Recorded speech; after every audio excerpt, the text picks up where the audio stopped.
That sounds Okie good. doke. And Michelle, your topic will be how to find strength through the stories your inner critic tells you. Is that correct? That works. Okay, all right. Good morning, Roland. Good morning. Sorry, I guess I was on the wrong link. So here we are. That's okay. You're going to be going first today, and Yes. your talk will be recession-proof your business. Is that correct? Yes, I'm going to talk about pivoting, but yes, it'll be right in there. Okay, And can I all share right. my screen? Will I be able to share my screen? Yes. Okay. And Awesome. I will Thank you all for start the joining. show. Yeah. Let me give a quick briefing on how we're going to do this. Do you see your chat box there? You see a little message sign there that says chat Yes. down at the bottom? Okay, if you click on that, and you will see, let me type in a little message here. You see the 3 minutes there? Yes. Okay. That will be your cue that you got 3 minutes left on your talk. That's the way we do it. And I'll give you a 2-minute countdown, then a 1-minute countdown. And the only person that will have their video and audio on, they will be on the spotlight, which is the big screen here. Right now, I'm looking at Roland.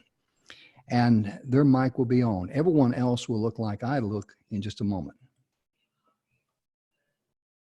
18 minutes max. Yeah, 18 minutes max. Okay, 18 minutes. Because I saw some people just went away. So they went overboard and you pulled them off. So, okay, perfect. Yeah. Very few. Very few. Very We don't few, like to yeah. use the digital cane if we don't have to. Because if you start going over, because my picture up here just is blank, you'll see me cut my video on, and Okay. that's the cane. So Okay, awesome. yeah. Also too, when I announce and I cut your camera on and all that, I will make you the spotlight, and I will say the stage is yours, and I will cut off my video, and then I will mute my mic. During that time, you'll remain quiet, and that way we're able to get a clean snap of your presentation, just your video, without me being on there talking or anything like that. Same thing at the very end. When you get ready to wrap it up, just simply say, thank you so much, however you want to close it, whatever, and remain quiet. And that will be my signal to cut on my video like this. I'll mute my mic and come back to you, okay? Okay. And the individual presentations are posted on our website at speakerspathway.com, and I'll show you where that is in just a moment. Because when we open up the show today, I'm going to take about 2.5 to 3 minutes to do a slight introduction about Speakers Pathway, what we're doing there, some free complimentary gifts about the messages of inspiration, hope, and support, where that's at, so people can, not only watch you later, it's also on YouTube. You can use that presentation any way you want to, because it's yours. Yeah, usually it's questions? taken us a week or sometimes 2 to get them edited, but when they are edited, I'll post them on the Speakers Pathway Coalition Facebook page and tag you. I'll share it on your timeline if we're friends and you allow that. If not, I'll send it to you in a messenger. Okay, so this isn't live. This isn't going streaming right now. This is going live, but we do Okay. record it and we're producing it into individual talks, kind of Got it. post after the fact. Yeah, so Okay. this is live. So bring some energy today. People need it. People need to hear what Yes. you have to say. It's Yes. big smiles and boom. And I'm going to leave this in Jim's hand and go lurk. And I'm going to go spend my wife's birthday with her. So, Oh, awesome. Wish her happy birthday for us. Birthday. yeah. Tell yeah, Sylvia all I said hello. A right. happy All right. birthday. I know this is in incredibly capable hands. Jim is awesome at this. All right. Thank you again so Thank you. much for being Good to part see of you, this. Don. Mhm. I have a question, Jim. When other speakers are presenting, should we have ours on mute and camera off while the other? I handle all that for you. What's that? I handle all of that for you. You don't have to worry about anything. And we do the radio show. I do, my producer, he handles all the techie stuff behind the scenes, but I'm your tech guy and I'm your host and all those Okay. wonderful things. So And then Jim, can I just share my screen? And when you say me, I can just hit my Sure. screen for my slides. Okay, perfect. yeah, you sure And can. if you don't see them, yell at me, but you should. Okay, all right. Yeah, because this is your your presentation, your show. So Okay, good. at about a minute and a half before we go live, it just turned to 10:58. We go live at 11. I'm talking Central Time now. 2 minutes. I'm going to go ahead and start cutting off the cameras, muting the mics and all that. And like I say, the only camera it will be on will be the speaker, and the only mic that will be live will be the speaker. That way you don't see somebody back in the background doing this number here or fiddling around making noise and all that, and being a distraction to your presentation. Okay, awesome. And now you're going to do an intro, or do I just start right at 11, just rock and roll? No. I do the intro, and then I will Okay. invite you to the show. I will Got cut it. your camera on, that sort of thing, okay? All Perfect. you got to do is just sit back and wait till I do everything. I'm going to stop the video. All right.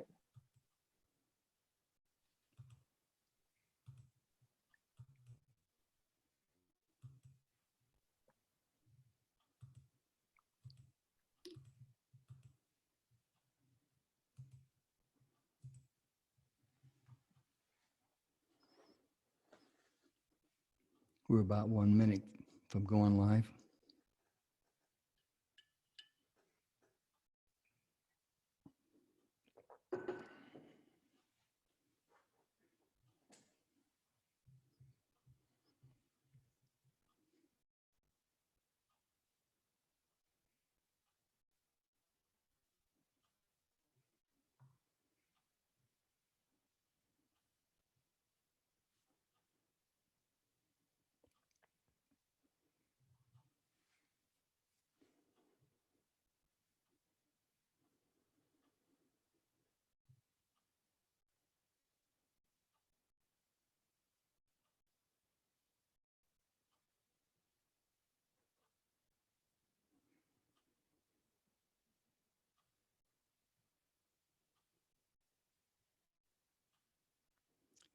Hello, everyone.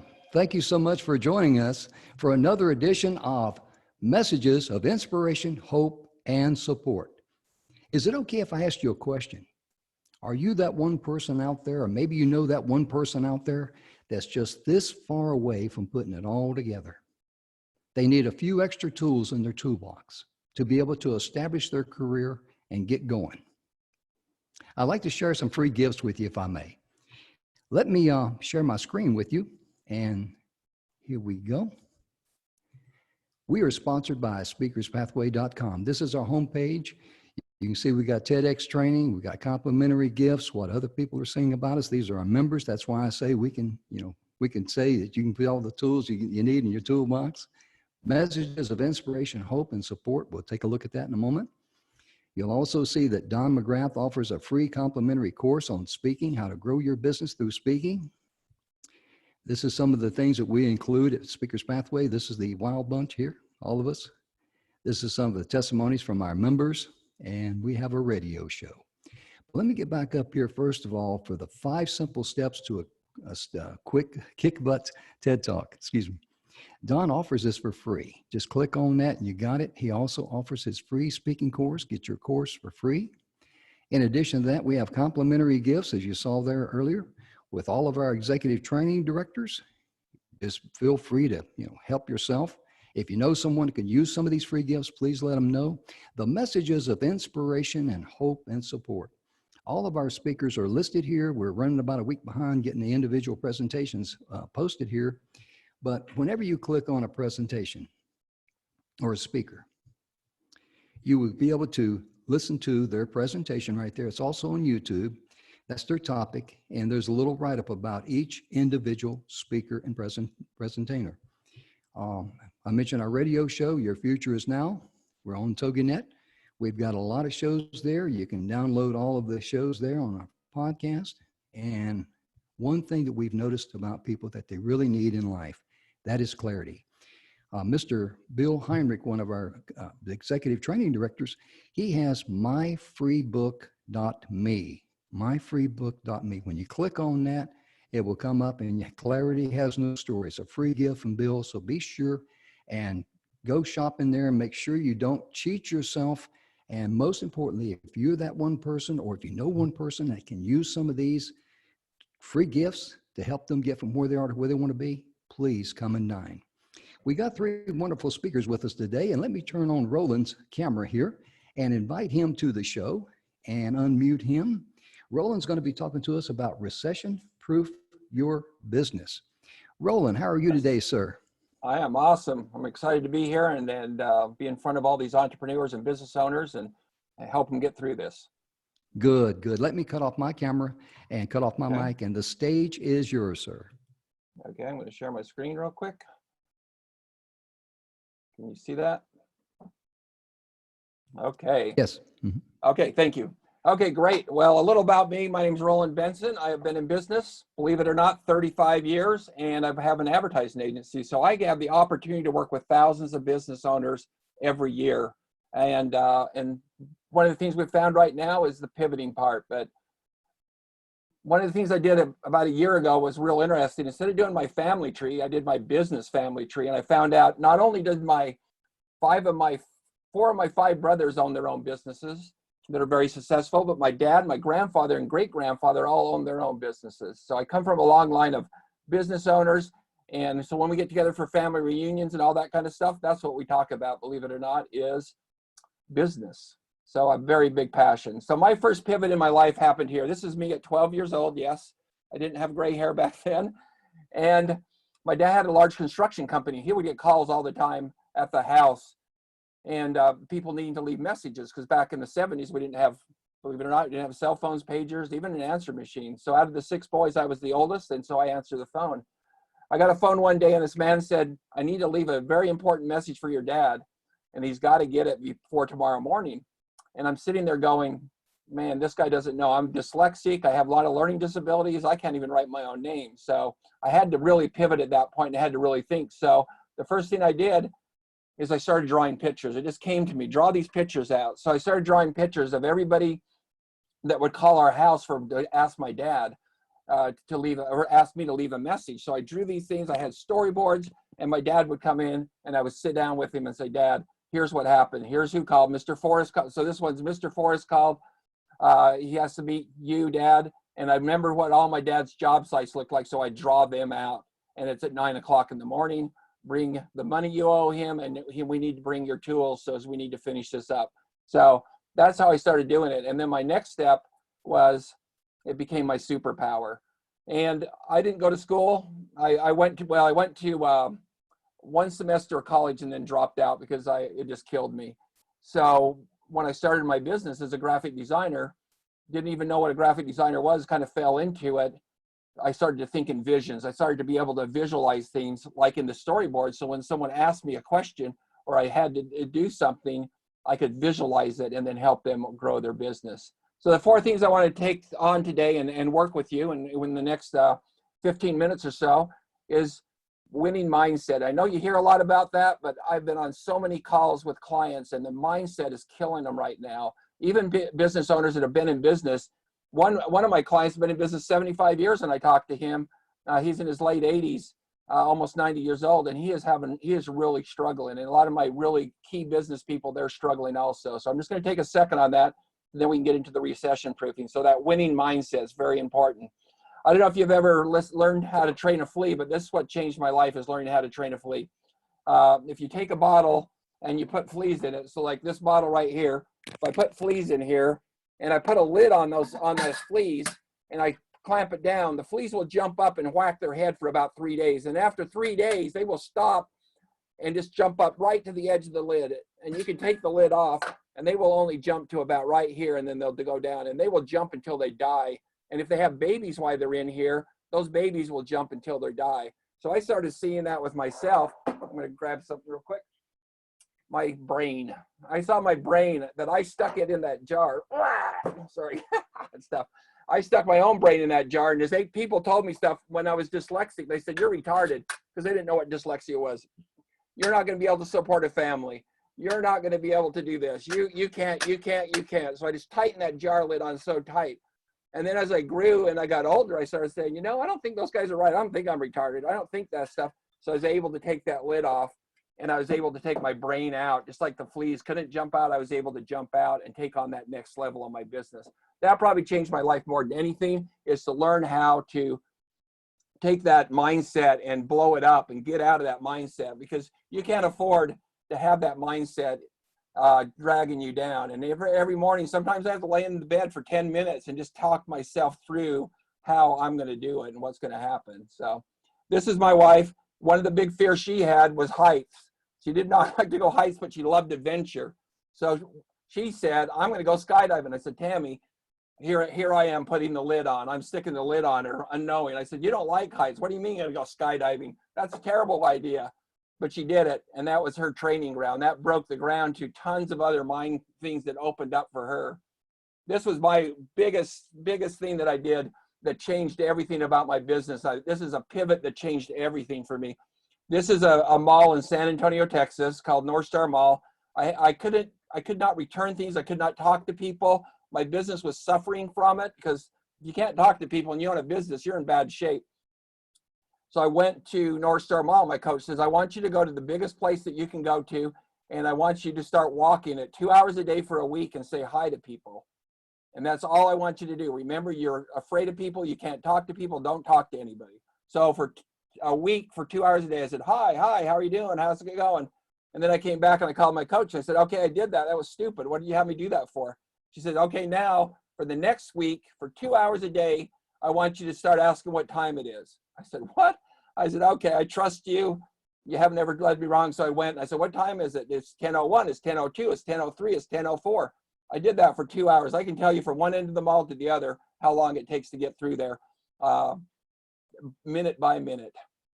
And then the next thing I did was called the coach back, and she said, okay, now Roland, this is the big one. I want you to go back 2 hours a day for a week and talk to everybody you see. And I said, what? So I stuck toilet paper under my armpits. I went back to the mall and I started going, do you know where Macy's is at? Oh yeah, it's right down there. Okay, thank you. Oh, where did you get that pretzel? That looks delicious. Oh, and then I just started talking to people. And then I found myself 30 minutes later talking to people. So I committed at that point that I'm going to talk to everybody on earth. So every time I get an opportunity to talk to anybody, I go to the grocery store, it takes me 2 hours to shop, even if I'm just going for milk. Because if I haven't talked to that person before, I haven't seen that person before, I go and I go and I go and I talk to them. So that's been an exciting part of my life.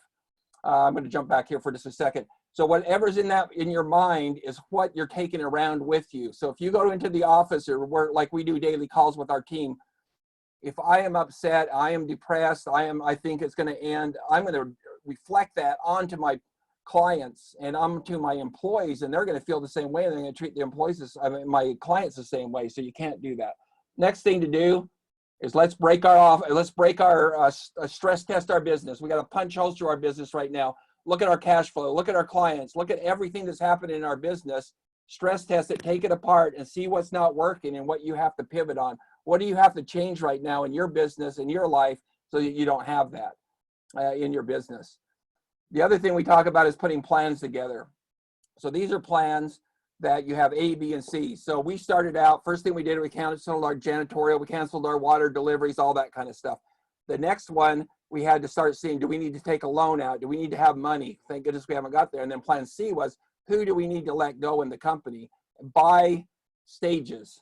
So, we have to start with this person, this person, and this person. And if everything falls apart, we're going to have to get freelancers in. So we had a very tight plan on everything.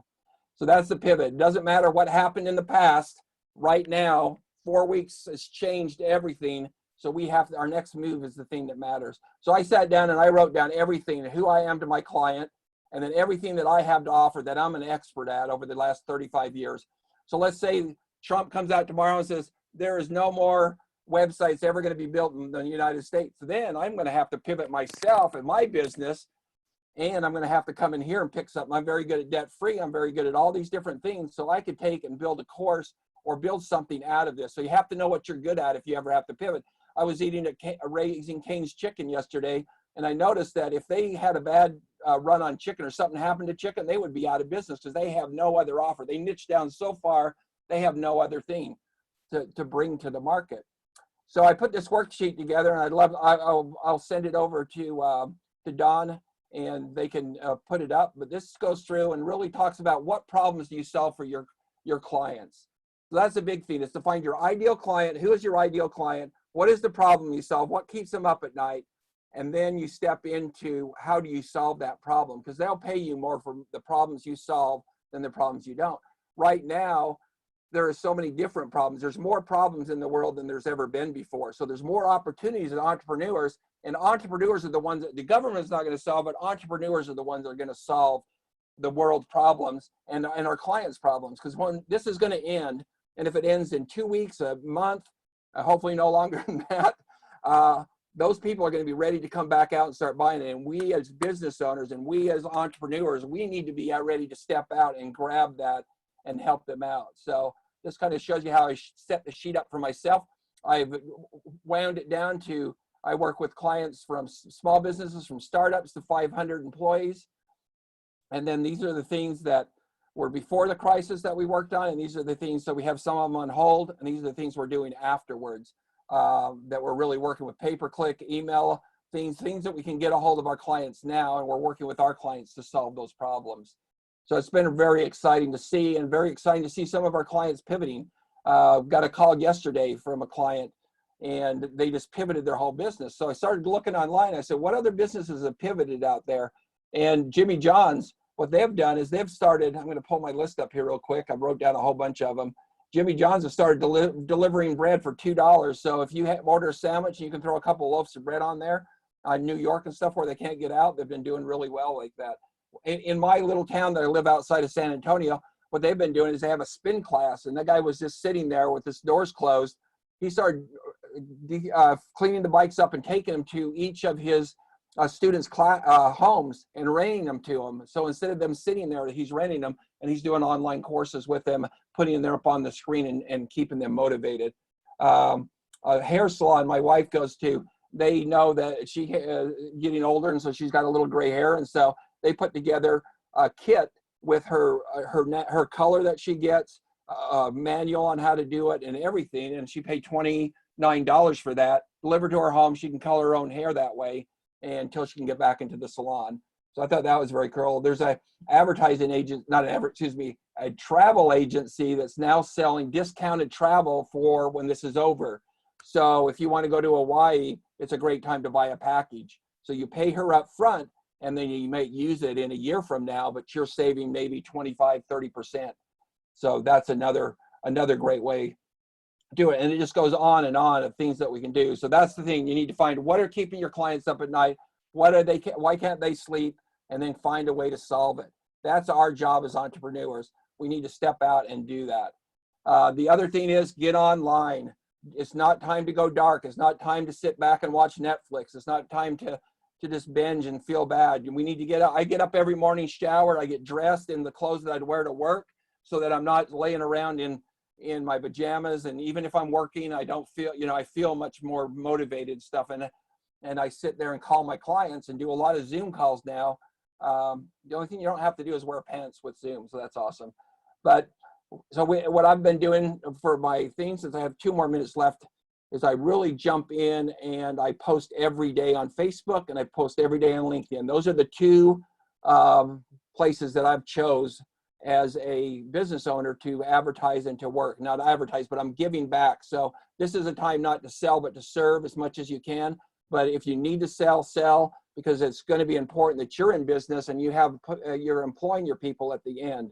So just thank you so much for allowing me to share this message. If I can help in any way, let Don know, and I'll be glad to jump into anything that I can do, or Don or Jim, and just be out there. Make 15 calls a day. Call everyone. We've called every one of our clients. Just call, make sure they're all right. Because one thing we do is we have the same thing in common. Sometimes you had to call a client and figure out what to talk about. You have something to talk about. How are you doing? How's the health of your kids? Is everybody all right? How's your business doing? So we're gathered together, all together. So it's something that we can get together and help and make sure our neighbors are good and make sure other business owners. So thank you so much. I'm looking forward to the other 2 speakers that are coming up. They're going to be awesome, and it's so much to learn right now, and just take the time to learn. So thanks, Jim. Thank you, sure. Can you stop sharing your screen there, please? Yes, I can do that. Okie dokie. I think I can do that. Yeah. Just hit the stop share up there. Let's see here. Oh, right up here. Yeah. Yeah. Stop. This one here, Jim? Yeah, just it's red, says stop share. Oh, stop share right there. Okay. There we go. There we go. There's your handsome face. That is a wonderful presentation. I really enjoyed it. And I like the way you said that about, focus on serving, because that's what everyone is doing. All the speakers, Don and myself, everyone at speakerspathway.com, because we know that too many people are trying to figure out how to get a return on investment. That's the wrong approach, ladies and Yes. gentlemen, especially right now. Focus on getting a return of energy and being a servant and helping people, because two things will happen. Number one, your needs will be met. Number two, the return of energy that you get back. That's the icing on the cake of life. And it comes from unexpected areas. And we've been so blessed in so many areas. In fact, it was one of our members that talked about Speaker's Pathway, says, we're family. Mm. And see, I was too dumb to figure that one out. So, and I'm being honest, but I mean, it was amazing how their approach was that this is family, because it's all about paying it forward. And I love the way you shared your worksheet there. Before you go, before I invite our next speaker on, Michelle, would you be so kind as to share your website and your email address so someone can get in touch with you and say, tell me more? Okay, yes. So I have two companies, but the company I'll share with you is fuelingyourgrowth.com. Fuelingyourgrowth.com. And my email is just roland@fuelingyourgrowth.com. It's ROLAND. And I'd be glad to send the worksheet out. I have a lot of stuff that I'd offer for free. And even if you want to do a one-on-one call, I'd love to sit down, no cost, to sit down and discover your business. I've been doing this so long that I know I can add a ton of help for you. So I'd be glad to do that for anybody. I've done it for a lot of people, and we've just come up with extraordinary ways for them to pivot their business. Yeah, you bet. When you talk to a subject matter expert like you, that is really a personal mastermind session, and that just reaps a lot of benefits. I appreciate that. And I want to personally thank you for being on the show, number one. Number two, for sharing all that information. And number three, making yourself available to someone in their hour of need. I really do appreciate that. And thank you so very much, So many Roland. people stepped up and helped me. I want to help. I want to give back, because I wouldn't be where I wasn't with a lot of people helping me along the way. So you bet. You bet. Thanks again. Let me get my Michelle here and bring her on board. Cut the cameras off here. I got to do all this techie stuff that when I'm on the radio, my producer, Ben Horlander, he does all this stuff for me. All I got to just do is just sit back and relax. And Michelle, do you have your camera on? Yes, I do. Oh, there she is. Let me make you the spotlight video. Michelle, it's so great to have you on here, and your last name is Moras. Is that correct? Did I pronounce that? Did I do? Yeah. Hey, all right. Today is going to be a good day if I start pronouncing names correctly. You're going to be speaking to us today about how to find strength through the stories your inner critic tells you. Oh my goodness. I guess all of us have that inner critic in us, don't we? Yes. But let me shut off my video and mute my mic, and the stage is yours. Well, hello, and thank you for allowing me to be on this platform to share with all of you. Now, let me give you some background on why I'm such an expert on the inner critic and how you can gain strength from the stories they tell you. In 2014, I was in a car accident. I used to run political campaigns. I used to write for other people. But in 2014, when I had a car accident, I obtained a traumatic brain injury. I lost 4 areas of my brain: my frontal lobe over my left ear, the back of my head that messed with my eyes, and my 2 hemispheres disconnected. And what happens when that happens is your body shuts down. Basically, I couldn't walk, talk, write. I was trapped in my own brain. So what happens is I heard perfectly full sentence structure in my head, but no one else understood me. The only thing I really could see and hear and feel were the inner critics in me telling me that I wasn't good enough. Now, that went for 1.5 years. And after that 1.5 years, and basically, I'm saying that, like, with all these people, everyone being trapped in their houses, I know exactly what it feels because I was trapped in my head. So take your house or your apartment or whatever domicile you live in and condense it down to the space of your brain. That's where I was trapped. So been there, did that, survived it. And that's why I want to share with people that that inner critic, the stories that it tells you, maybe multiple inner critics in there, the stories they tell you, they're not really there to hold you back and tell you you're not good enough. Those voices, what I found, are energy. They're basically what's telling you, do you really want that? Do you really believe that? What I found when I came out of basically my trance a year and a half after my car accident, and I still fight with this, I still struggle with it, because inner critics don't really go away. You just learn how to compromise with them. Or, as I like to say, you have to embrace your inner toddler. And why is that? Well, who has a child? Or who has ever seen a child? Who has ever heard of a child? Well, whenever you put a child in any room and you say, there's a cookie on the top of the shelf, it's not yours, you're not allowed to get it, don't touch it. What will a toddler want to do? Exactly. A toddler will go for it. The toddler, you'll come back in the room and they'll be sitting there eating the cookie. And you won't even know how in the world they got it, but there they are. Now, as we get older, we realize, why don't we do that anymore? Why do we allow outside circumstances to stop us from doing whatever we want? Right now, outside circumstances say, stay in your house, don't go outside unless it's essential.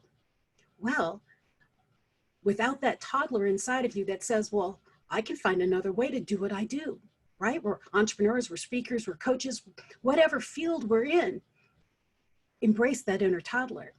The inner toddler will listen to those inner critics inside of your head that say, you know what? The world shut down and you're not supposed to be doing what you do. Yeah, you're a speaker, but no, the world doesn't need speakers right now. Oh, you want a stage? Well, no, the stage, there are no stages anymore. Matter of fact, there may not be another stage for a year or so. And you listen to those kind of voices in your head and you do, oh my gosh, I'm done. I mean, I have nothing left. I mean, what am I going to do? If you allow those voices in your head to do that and you succumb to them, what's going to happen to your business? But if you embrace that inner toddler in you and you do, you know what? I'll prove it to you. I'll prove it to you what I can and cannot do. Find another way. I like to go back to my what I learned and what I shared in my TED Talk. Yes, I did a TED Talk when I came out of my trance in 2015, I think it was 15, 16. I did a TED Talk and it was called Eat, Drink, and Be Merry. I ended up writing a book about it. It's about my mother-in-law, Eat, Drink, and Be Merry. My mother-in-law and all the things I learned from her. And 3 lessons that I shared on my TED Talk was, you have to eat dessert first. Enjoy the little things in life, which is always a good thing. The other thing is you always have to have a plan. And even in your plan, you must have variations of that plan. Now, where did that come from? Well, I used to be a Baldrige examiner. I used to do examinations. I would go into a company, see the entire picture, and then look for bottlenecks and things of improvement inside of a company. So we always had to look for a disaster plan. We are in a disaster plan of your business right now. So this is a good thing. Basically, what you have not thought about is, what do I do if this happens? What do I do if X happens? In my case, I saw in my brain, I'm a speaker. I'm an international speaker. I travel a lot. I do most of my business on stage, and then I pick choice clients that I will coach one-on-one. My disaster plan is, what happens if I can't go on stages anymore? We have to think about things like that.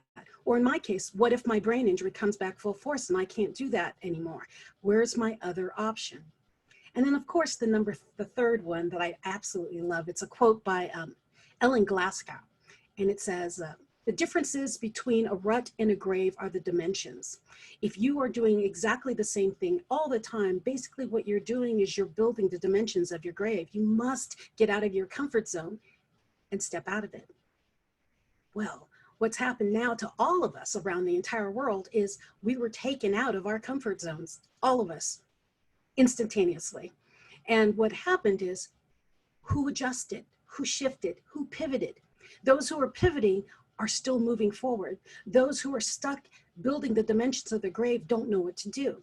And that's why it's so important that people like us, like entrepreneurs and speakers and coaches, step out more. Why do we need to step out more? Well, because the world needs us. Now is the time to put on your red capes and do dun-dun-dun, I'm here to save the day, and be that positive force that the world needs to see the light at the end of the tunnel. Now that I've said all of that, the most important thing is you. If you are out in the world spreading joy and turning on lights and giving encouragement, you're filling everyone else's cup. That is why this is the topic I chose, about gaining energy from that inner critic inside of you.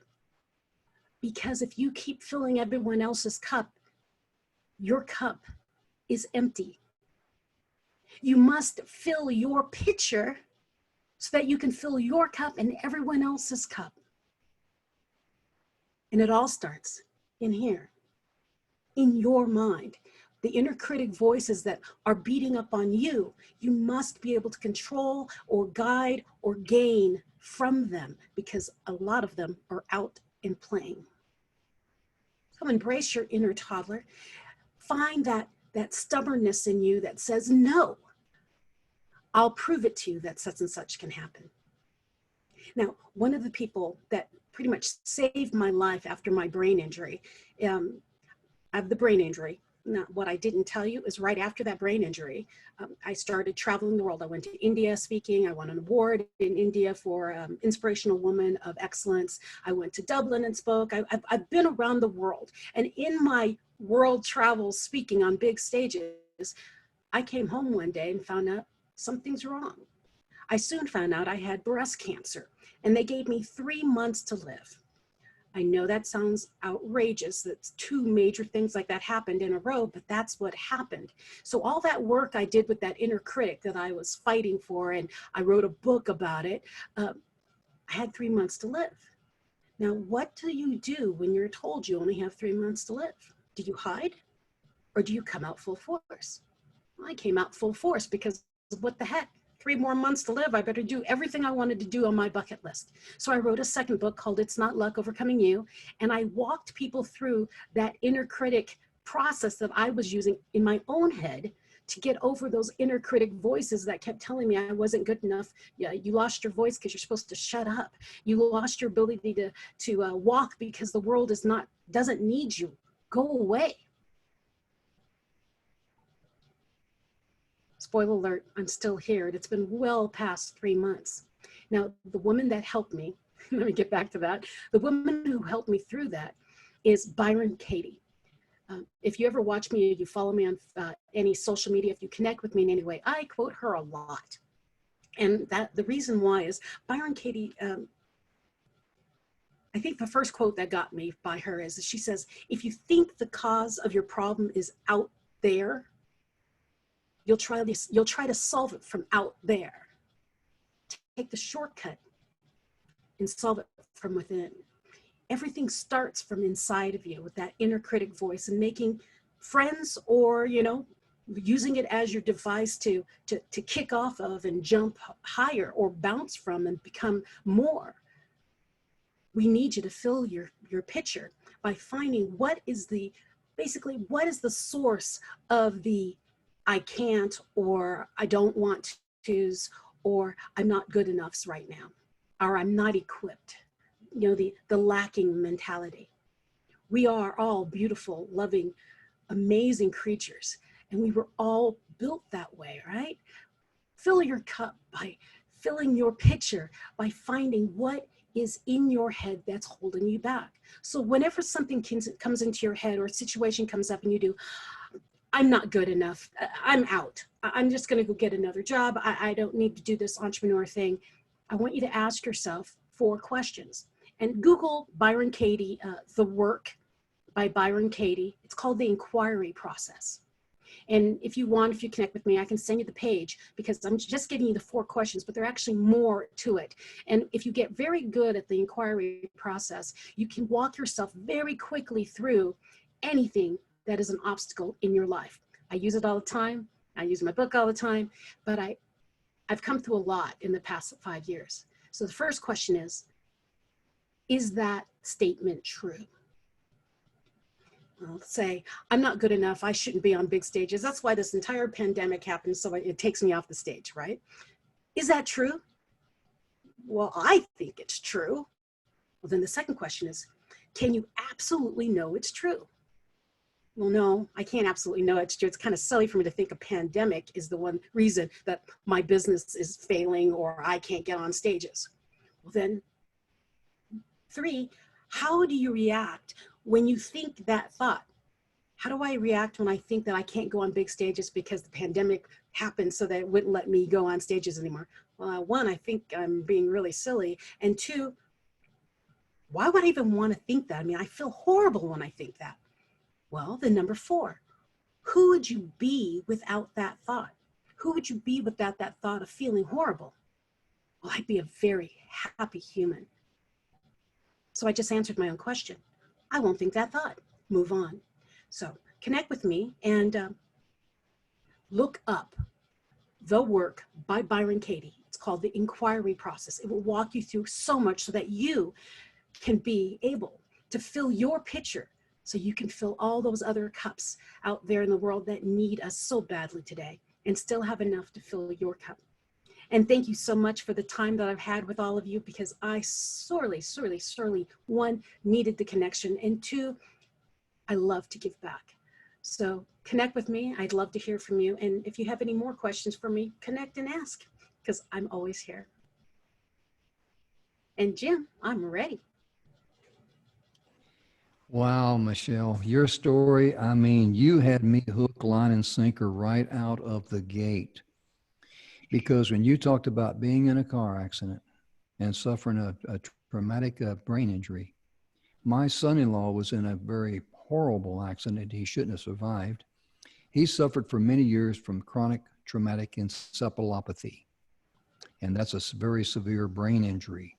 And it was so severe that we lost him in November of 2013 to suicide.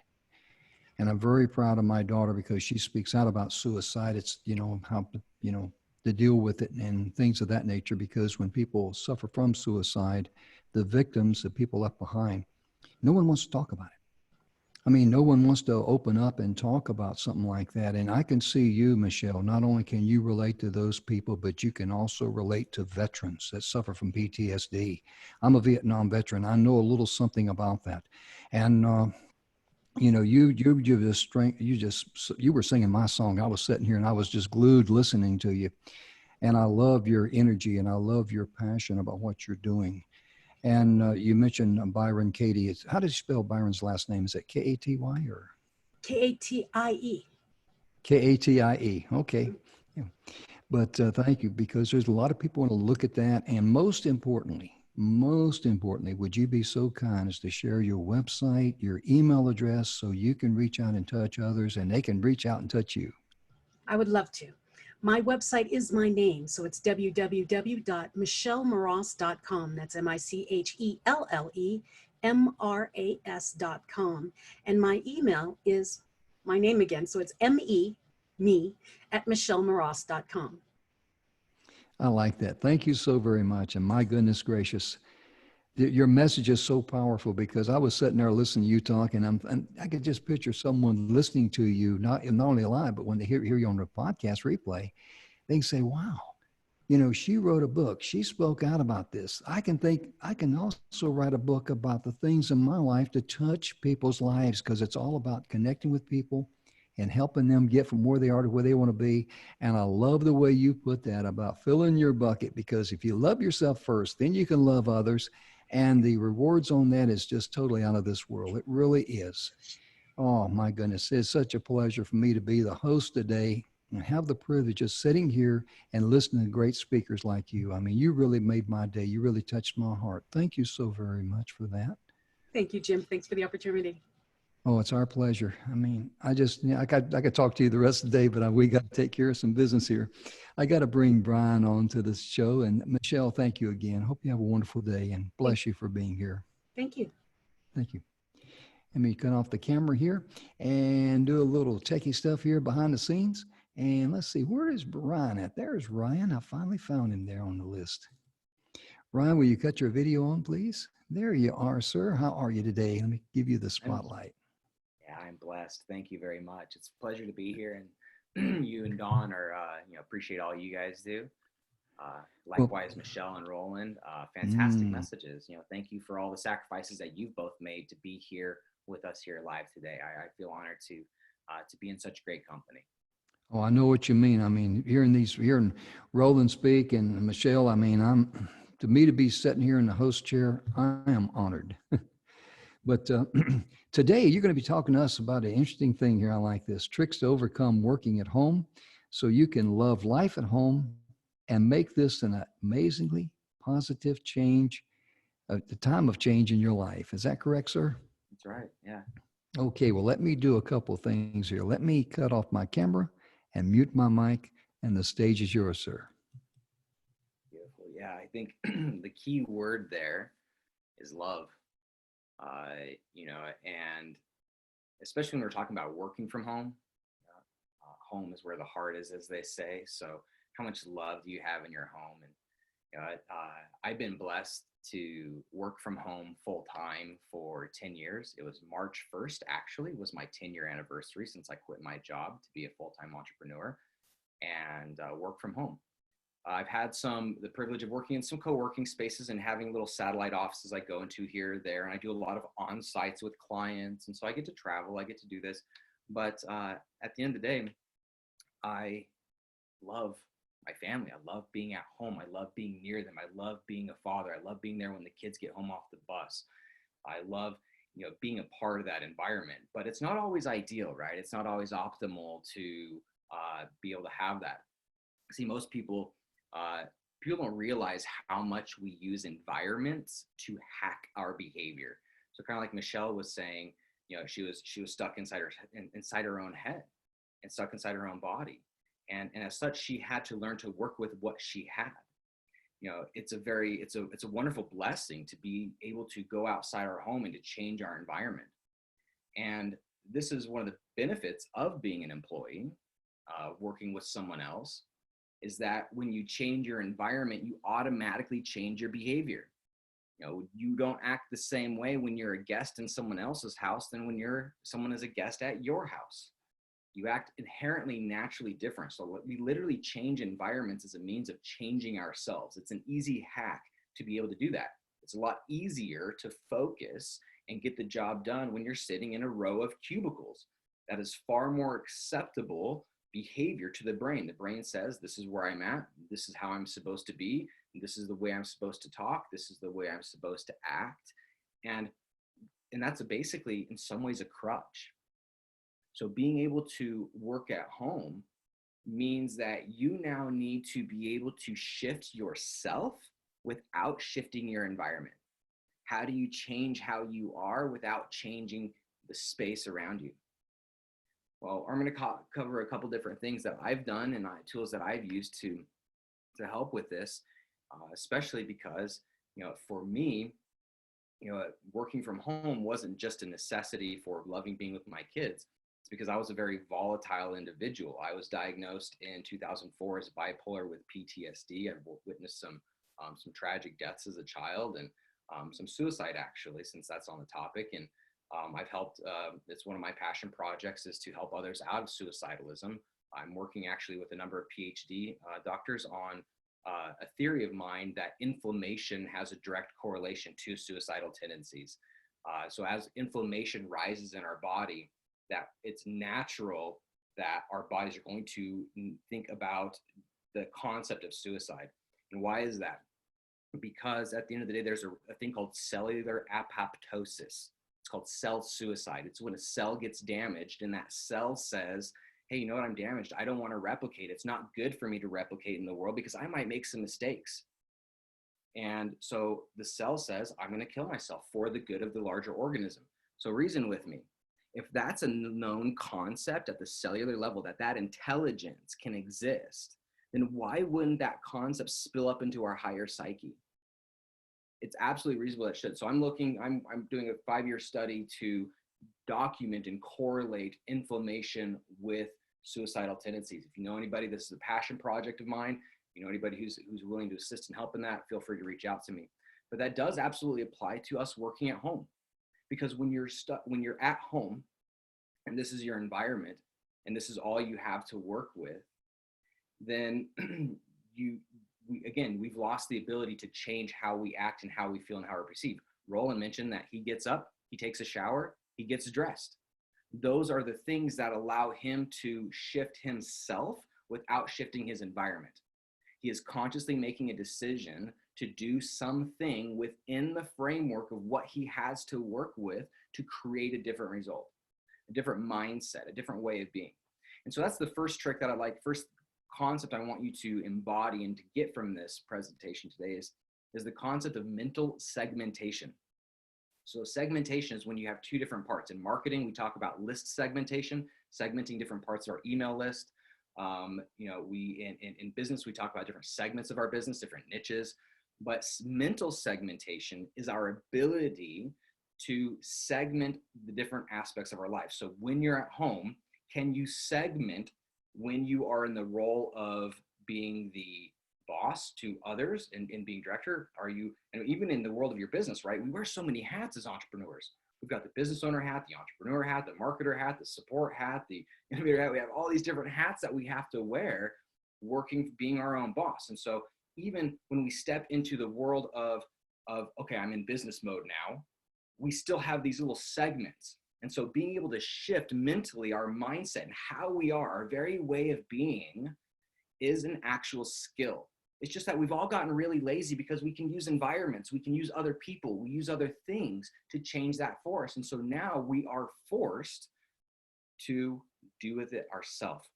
And so understanding the concept of mental segmentation and identifying how you can do this inside yourself, and identify when you switch from the accountant hat to the marketer hat, to the salesman hat, to the boss hat inside your business, in that same way, stepping out of your business role and stepping into the dad role. And in my dad role, which dad am I needed to be right now? Do I need to be the fun, silly dad? Do I need to be the dad that is empathetic and hearing them and just passive and listening and being a receptive and allowing them to just flow? Am I the dad that needs to provide advice?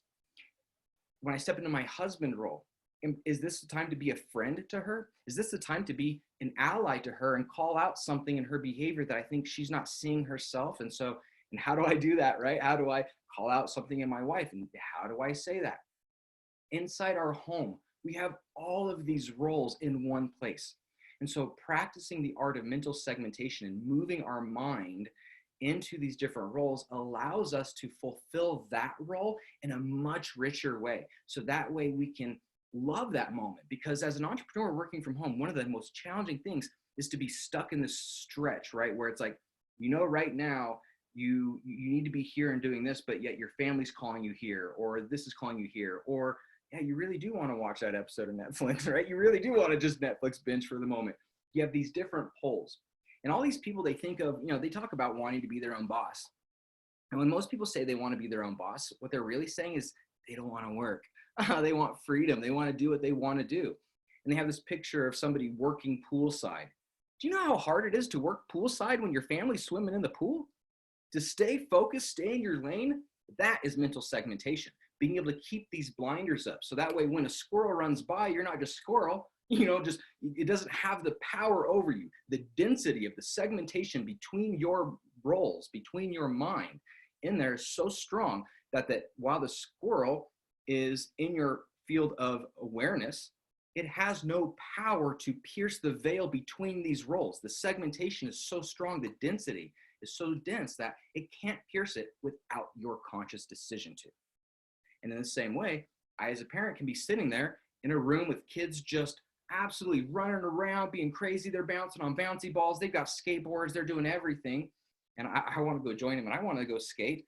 So in that same way, and yes, we skateboard as a family. I love it. It's one of the greatest blessings of being a father is to have children who I can skateboard with, and my wife who skateboards with me too.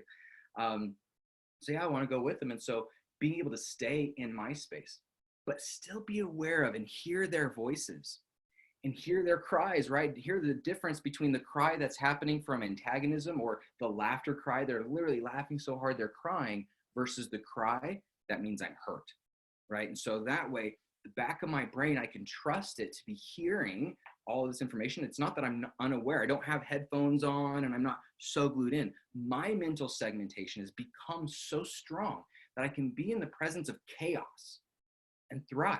stay absolutely focused and glued into what I need to be doing in that moment by my will, by my choice. So I shouldn't even say need, what I choose to be doing. Because being your own boss means that you do what you choose. You don't just do things you need to, you do what you choose to do. And when you choose to do that and you do it fully, richly, then you're no longer stretched by being here but not really being there, or your family says you're here but you're not present, right? I mean, all these roles and realities start blurring together into just one, soup, as opposed to having a meal with all these different flavors and all these different components. If someone just took your meal and they just threw it all in a blender, would you love it? No. A great meal would be ruined by mixing all the flavors together. The meal becomes great because of the segmentation, the different flavors. So your ability to go into these things is paramount. And you can develop this skill. And seeing it as a skill is probably the best way, because to be in a situation where you're growing in that ability, instead of beating up on yourself that, oh no, I got distracted, right? If your inner critic is saying, oh no, I suck because I got distracted, what kind of spell are you casting on yourself? Versus you got distracted and you wonder, well, I wonder what was it about that had the power to pierce this, because I'm badass, I'm rad, my focus is strong. So what was it about that particular thing that got through my barrier? What got through my gate? How did it get through my gate? What does that tell me about myself? That internal dialogue. That's what's great about Byron Katie's work, which I highly recommend. Thank you for bringing that up, Michelle. That changed my wife and I's relationships decades ago when we got to go see her speak live and do the work with her. And, so moving out of that, moving into the spirit of inquiry, so when something distracts you or something pulls you or you're doing something that you don't want to do, in that moment, that's when inquiry comes in, to get back to that place to where you are in absolute ownership and control of yourself, so you can truly be your own boss and love being your own boss. And so what is that key? What is that key to love being your own boss and to love life at home? The simple key is this: to boss your own being with love. The combination of sternness, but compassion and consideration and empathy that comes with true love, that comes with loving who you are and how you are unfolding. And so recognizing these weaknesses that you're having, that's just simply the outworkings of an unevolved yet evolving self. So keep evolving, keep growing, keep loving each and every little distraction that comes in, because that brought you a new little nugget. When fear comes in, even the fear of suicide, even if that comes in, even those hard, heavy things, you can make them light and easy when you bring that spirit of inquiry and you look at it in a loving way and say, what is it about this? I know for my own self that any moment that I've struggled with suicide, it's because I now know, it's because that means that it's a trigger for my body to tell me that I need healing. It's time for me to fill my cup, because my body is hurting. My pain threshold has reached such a high threshold that, my body just said, you know what, done. I'm done. I'm cooked. So it's natural at that point. And so to fear the thought, to have that, no, I don't fear that. Fear has a seat at my table, because fear becomes my ally. Just like distractions could be your enemy at working from home. You might see your kids or this or that as distractions. They are your allies to your more powerful self showing up and coming into reality, because you have these blessings to challenge you at a higher level, calling you out to do the things that you might not normally ever do yourself because you didn't have to. And so that art, that skill of mental segmentation, finding this and doing that inquiry work is powerful. And I'd like to give you one other quick little tip before we go, because I see that time is getting away. In case you can't tell, I just love what I do. One of the most important things you can do to create mental segmentation is I use markers. I will literally take paintings down off the wall and I'll go put a different painting up. I will change my clothes. I will do different things like that. I use essential oils. I have different scents and smells associated to different states of focus. When I'm doing copywriting, I have an oil specifically for my copywriting. I have an oil specifically for when I'm doing graphic design. I have an oil for when I'm narrating audiobooks and I'm narrating commercials and I'm doing voice work and I'm doing that projection. I have specific essential oils for that. So I'm using my different senses as tools to create change. So I may not be able to change the environment entirely because I'm still in my home, but I can change elements within that environment. That is in my control. So using, some of those little hacks, like using essential oils, changing pictures on your wall, changing some of those things. Another key thing is to use an egg timer or a digital clock. Go get a digital clock or an egg timer. I'm not joking, an egg timer, a manual one that goes, because what you can do is you get in these work stints where you can tell your wife and kids, hey guys, I'm going to go into a little work sprint here. I'm going to be in this zone until this timer's done. If this timer's going, you can come to me if it's an emergency. If you need something, great. And then that way they know, they have a visual reminder. So that way the kid isn't running up every 5 minutes saying, Dad, are you done yet? Dad, are you done yet? Dad, are you done yet? They have the clock right there. And if they do come up, I can just point to the clock. I stay focused. My mental segmentation is so strong that I can move my hand and point to a clock without losing my focus. And so, but they have that tool, so they can see that. And then that way, they become your allies. They also respect and revere the fact that you have this focus, and they don't feel like you shorted them. You're not shorting them, because when you're done with that moment of work, you can now set that aside, mentally segment your business self, and show up as yourself, as the father, as the dad, as the fun guy, whatever you choose to be in that moment. And with that, when you are done, do a debrief with your family. Do a debrief with yourself to say, what did I do during this work stint? What could I have done better? Hey, I got this done. I wish I could have done more of that. I like this. I like that. Here's some more of this. When you do this debrief with yourself, you are becoming the best boss you never had. And in that way, if you do this debrief with your family and just come out and just give them a quick little highlight, say, hey, yeah, I love this. I got this done. I actually kind of struggled with this. That vulnerability shows them the things that they might not normally ever see you going through. And in that way, they can become your true assistants. So you're not alone. Your family is not a distraction. They have the power. Anything has the power to be a distraction. It also has the power to be your great ally in this world. Choose what you want to make of it. Thanks again to Jim. Thanks again to Dawn and everyone else for coming out and sharing these messages. I obviously enjoyed the chance to be here with you. And I encourage you to love being your own boss by bossing your own being around with love. Get yourself to do the things you wouldn't normally do. Do it with a good attitude. And when you're done, look back and ask yourself what you could have done better and celebrate the things you did great. Thank you so very much for that inspiring message. I know very well what you're talking about, because when I owned my manufacturing business, people said it's great to be in business. I said, yes, but it's also great to have self-focus and discipline, because in the morning you can decide whether you want to get up and go north, south, east, or west. There is no choke chain on you, but there's a price to pay if you're not disciplined, because you got to be self-disciplined. You got to be focused. And I really like that. And I really appreciate your message. Really inspiring. And I appreciate you sharing how, the things that you've experienced in your life, because we all experience train wrecks in our life. We all have problems. And I encourage people right now during this time, not only just to reach out to people that's, we may be under house arrest, but we're not in solitary confinement, right? But to reach out to people also that's suffering from cancer, people that may be going through some other things in their life that we're aware of, tough times and things like that, because we all need love. We all need to know that someone cares about us. Absolutely. As a matter of fact, could not have said it better advice, because ultimately all mental and behavioral health issues and performance issues feed on isolation. So the more we can get outside of ourselves and connect, everything else gets easier and more natural. Yeah, you're exactly right. You become you become a slave to it. It puts you in prison. It really does. And I want to cut on the cameras here right quickly and audio on the folks with us today.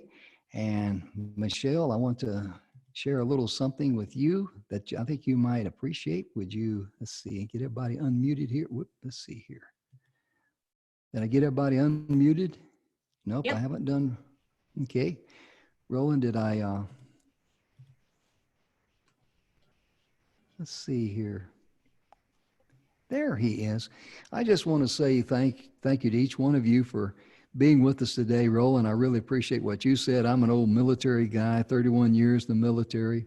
And let's see, Michelle, let me cut your video on there. I want to see your pretty face. If that's okay if I say pretty face, because it is a lovely face. Thank you.